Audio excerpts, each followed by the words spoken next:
Selamat malam pemirsa, apa kabar Anda? Senang sekali saya Dwi Anggia kembali hadir ke hadapan Anda di Dua Sisi malam hari ini. Pemirsa, fenomena LGBT kembali menjadi perbincangan hangat di publik setelah penampilan pasangan gay di sebuah platform sosial media yang kemudian viral menjadi bahan perbincangan dan juga berujung dengan hujatan. Kaum LGBT belakangan ini atau dari hari ke hari dinilai semakin berani untuk menunjukkan, mendeklarasikan preferensi dan juga orientasi seksual mereka. Sebagian masyarakat bisa memaklumi dan menerima kehadiran mereka, tapi tidak sedikit juga yang kemudian menolak dan juga merasa resah dengan fenomena LGBT. Pertanyaan besarnya kemudian adalah apa yang membuat LGBT kini semakin berani untuk menampakkan dirinya ke publik, khususnya di Indonesia, dan apakah benar masyarakat Indonesia sudah semakin permisif dengan kaum LGBT. Kami akan membahasnya di Dua Sisi malam hari ini. Ya, kalau kita lihat tadi di berita tidak hanya semakin berani tapi jumlahnya juga semakin banyak ini kaum LGBT. Kami akan membahasnya malam hari ini. Sejumlah narasumber sudah saya hadirkan di studio. Saya akan perkenalkan satu persatu. Dari ujung sebelah sana terlebih dahulu ada Bapak Amir Syah Tambunan, Sekjen MUI. Selamat malam. Assalamualaikum, Pak. Nanti boleh digunakan mic-nya, Pak ya. Iya, terima kasih. Kemudian ada Bapak Haikal Hasan, Ketua Majelis Keluarga Indonesia. Ustadz Haikal, saya bisa manggilnya. Selamat malam. Oke. Assalamualaikum. Selamat malam, waalaikumsalam warahmatullahi wabarakatuh. Dan juga ada Mbak Zoya Amirin, seksolog. Selamat malam Mbak Zoya. Selamat malam. Sehat ya? Sehat. Alhamdulillah. Kemudian secara virtual juga bergabung Muammar MK, seorang penulis. Mungkin Anda juga sempat membaca dulu bukunya ya, Jakarta Undercover. Ini sangat fenomenal pada zamannya waktu itu. Halo, selamat malam MK. Selamat malam, assalamualaikum semuanya. Waalaikumsalam. Sehat ya MK ya? Alhamdulillah sehat, walafiat. Sehat walafiat. Oke, sebelum ke sana saya mau ke yang di studio dulu nih narasumber saya. Saya mau ke Mbak Zoya. Sebelum dimulai saya ingin informasikan untuk penggunaan masker saya kembalikan, boleh dibuka atau digunakan ya. Mbak boleh digunakan mic-nya ya. Kalau kita lihat ini fenomena LGBT semakin berani di Indonesia. Kenapa nih pertanyaannya? Kemudian Mbak Zoya bisa menjelaskan sedikit nggak sih apa sih sebenarnya itu LGBT ini, kenapa mereka apakah memang karena gaya hidup, faktor genetika, atau sebuah penyakit, atau banyak yang lain bilang kan oh itu penyakit apa segala macam menular dan lain-lain. Apa sih sebenarnya barangnya dan kenapa di Indonesia sekarang belakangan sudah mulai sangat berani untuk menampakkan dirinya? Kalau misalnya soal berani atau tidak, ini sebenarnya juga pengaruh dari teknologi gitu ya, teknologi sosial media. Kita terasa dampak teknologi ini tiba-tiba semua orang bisa beropini. Sayangnya bahwa opinionate atau sebuah opini tidak semata-mata juga adalah fakta. Ya tiba-tiba semua orang jadi komentator, semua orang menjadi ahli berdasarkan pengalaman mereka masing-masing. Jadi itu adalah pedang bermata dua menurut saya. Nah kalau kita mau berbicara mengenai LGB gitu ya, karena kami sebagai psikolog gitu, kami membaginya bahwa LGB atau lesbian, gay dan bisexual itu berbeda dengan transgender, gitu ya. Jadi kami para psikolog dan psikiater seluruh dunia, kami tidak bisa menegakkan sebuah diagnosa tanpa dasar. Ya, jadi ada dasarnya mulai dari ICD-10, ICD-11 gitu ya dari WHO. Lalu di seluruh dunia kami menggunakan DSM yang kelima, Diagnostic Statistical Manual for Mental Disorder. Di Indonesia sendiri kami menegakkan diagnosa berdasarkan PPDGJ yang ketiga ya, Paduan Pedoman Gangguan Jiwa di Indonesia. Nah di sini kami meletakkan bahwa orientasi seksual itu bukanlah sebuah gangguan, bukanlah sebuah penyimpangan. Ya, tapi ketika kita berbicara mengenai transgender atau yang dulunya juga secara klinis kami memasukkan transseksual gitu ya, di mana si individu yang transgender itu adalah individu yang mengidentifikasikan dirinya ya, ekspresi gendernya berbeda dengan kelamin secara biologis ya, jadi kelamin dia dilahirkan. Gitu itu. Jadi, nah kalau kami menyebutnya transseksual ketika dia melakukan operasi dulunya sih seperti itu gitu ya. Jadi ya itu kami harus jelaskan diagnosanya seperti itu. Lesbian, gay, bisexual dan transgender. Ya biar jelas. Sekarang ada lagi tambahnya Q belakangnya Q. Oh gitu. Jadi gini, LGBTQ. di situ kalau lesbian, gay itu masuk dalam homoseksual gitu ya. Sementara kalau bi itu adalah bisexual. Nah kadang ini basicnya kalau kita mau mengikuti skala Kinsey gitu ya, jadi skala orientasi seksual. Orientasi seksual di tengah-tengahnya itu ada biseksual, ada hetero, lalu ada homoseksual. Nah, lalu muncul banyak sekali istilah kan, LGBTQQQQQ gitu kan. Q-nya ada yang question, masih mempertanyakan. Ada yang queer gitu, queer itu sebenarnya mereka belum mau mendefinisikan sebagai transgender, transseksual atau apapun lah banyak istilahnya gitu ya. Lalu ada ally, ada intersex gitu ya, juga ada aseksual, lalu ada panseksual di bawahnya biseksual dan sebagainya. Tapi gini, ini bukanlah sebuah kotak gitu ya, bahwa kalau hari ini saya mengidentifikasikan diri saya seperti ini bukan berarti saya besoknya pasti akan pakem seperti itu. Jadi kita menyebutnya sebagai sexual fluidity gitu, atau jadi yang mengalir. Sangat dinamis, berubah-ubah. Sangat dinamis. Jadi orientasi seksualnya bisa berubah-ubah. Bisa banget gitu. Dan kita tidak harus mendefinisikan itu. Jadi sebenarnya gini, orientasi seksual itu adalah preference soal hati, soal fisik, bukan soal kelamin. Gitu ya. Jadi sexual preference itu berbeda dengan orientasi seksual. Ya kita bisa memilih, oh saya lebih suka misalnya menggunakan posisi ini ketika berhubungan seks dengan pasangan saya. Itu berbeda dengan, oh saya punya orientasi seksual seperti ini. Apakah gitu, mereka terlahir dari apa? Dari DNA, dari problem, belum ada penelitian yang valid gitu ya.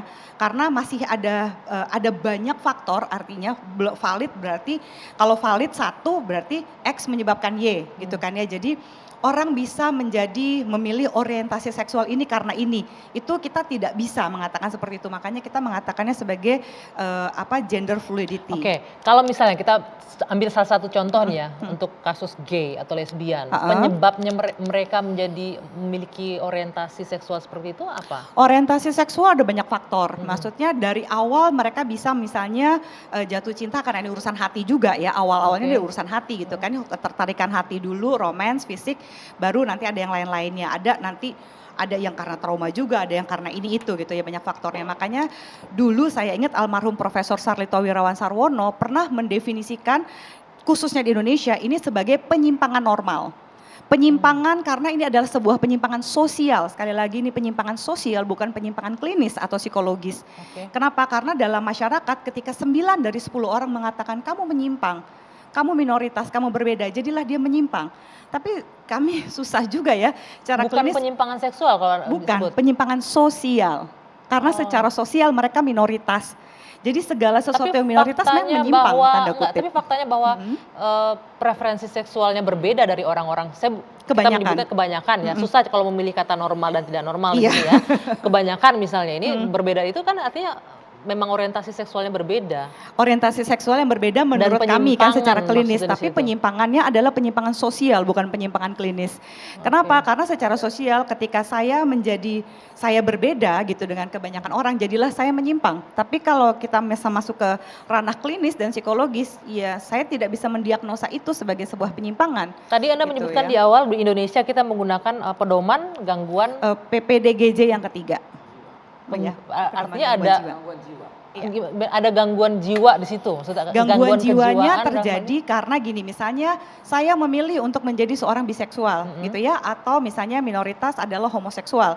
Nah ketika saya memilih itu lalu saya merasa tertekan akibat pilihan dari orientasi seksual saya gitu ya, jadilah saya masuk dalam gangguan-gangguan sosial yang menyertai pilihan saya. Jadi bukan orientasi seksualnya bermasalah, tapi justru tekanan sosial terhadap pilihan dari orientasi itu yang dimasukkan ke dalam PPDGJ. Oke, saya mau ke Mbak Bem mungkin sama Pak Amir, saya punya pendapat nggak? Ini tadi disebutkan bahwa ini hanyalah penyimpangan sosial, bukan penyimpangan seksual katanya. Terima kasih waktunya. Begini, mohon izin Pak Kiai. Ini akan jadi terus diskusi setiap masa. Setiap ada yang naik, diskusi lagi. Naik, diskusi lagi. Dan sekali lagi apresiasi yang sangat besar kepada TV One yang mengangkat ini, dan mudah-mudahan ini adalah yang terakhir diangkat. Kenapa? Satu, kita nggak sadar bahwa kita sedang promosi. Ya, apalagi tadi mohon maaf Bu Zoya, ini bukan penyimpangan seksual tapi penyimpangan sebuah sosial. Di mana berlaku kalau 9 orang dari 10 mengatakan itu salah, ternyata salah. Sehingga kita nggak punya pegangan. Kita masyarakat yang berpancasila. Gimana kalau kita pakai patokan itu dulu? Apalagi ntar Kalau mempertimbangkan 90% umat Islam, bagaimana dengan hukum atau fatwa daripada majelis ulama yang harus diikuti oleh semua orang Islam? Nah itu bagian daripada beliau. Tapi saya mau sampaikan Bu Zoya dan Bang MK ya di secara virtual. Ya, secara MK virtual. bergabung, ya. Ini nggak main-main. PBB tahun 2008 melakukan riset ada 800.000 pengidap LGBT. Walaupun saya risih dengan kalimat LGBT kok sepertinya sopan sekali. Kaum homo, kaum lesbi, kaum penyimpangan seksual, kaum amoral. Di 2011 ketika dilakukan survei lagi angkanya menjadi 2.200.000 orang. Berarti penambahannya dari 800.000 ke 2.200.000. Berarti kurang lebih 1.100.000. Ya, lebih dari 100% ya. Bagaimana angka begini? Kalau umpamanya dibagi 12, 97.000 dalam 1 bulan. Kita diskusi 1 jam ini bisa 130 orang terjangkit. Bahasanya Babe mengidap dan terjangkit itu seolah berarti penyakit begitu ya? Penyakit. Ini penyakit yang mesti diobatin. Apa sih yang terjadi di negara ini? Sejak tahun 2014 sudah dimasukkan kok ke dalam undang-undang. Tapi kenapa sampai sekarang ini? Berapa tahun nggak kelar gitu loh. Komentar dari Pak Mahfud MD yang disampaikan kemarin menjadi viral lagi. Karena Pak Mahfud MD berbicara soal hukum yang ada di Indonesia belum sempat menyentuhnya. Padahal beliau memang bersaksi. Tidak diatur ya. Beliau bersaksi sejak tahun 2017. Beliau terus mengupayakan supaya ini undang-undang terhadap LGBT ini mesti goal gitu loh.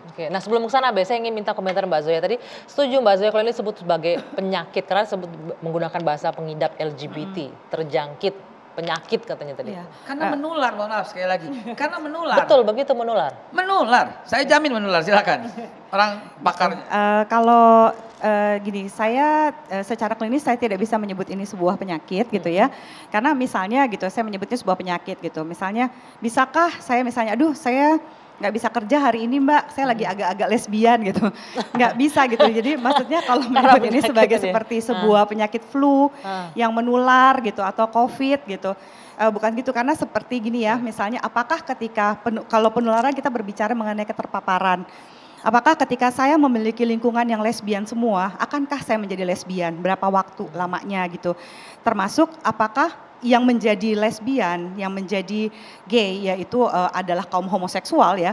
Apakah kaum homoseksual ini terpapar pada orang lain ya menjadi pilihan hidupnya atau karena dari awalnya sudah merasakan ketertarikan pada sesama jenis yang akhirnya mendapat pengakuan. Kan yang nggak mendapat pengakuan juga nggak keterusan dan tidak mengekspresikan juga banyak ya. Gitu. Cuma sekarang keterbukaan seperti ini membuat datanya juga jadi ada, tapi seperti kita ketahui data ini kan susah, nggak bisa kayak sensus juga ya gitu, dan etikanya juga kayak bertanya apa orientasi seksual kamu gitu, ini posisinya gimana nih gitu ya dalam urusan privat. Tapi kalau soal menular secara klinis sih jelas gitu, ini bukanlah sebuah penyakit dan ini penularannya tidak seperti itu ya dalam konteks psikologi. Oke, nanti kita lanjutkan ya Bebe, bagaimana tanggapan Bebe bahwa ini bukan penyakit, belum bisa dibuktikan secara klinis begitu ya. Usai jeda kami masih akan lanjutkan, pemirsa Dua Sisi, tetaplah bersama kami.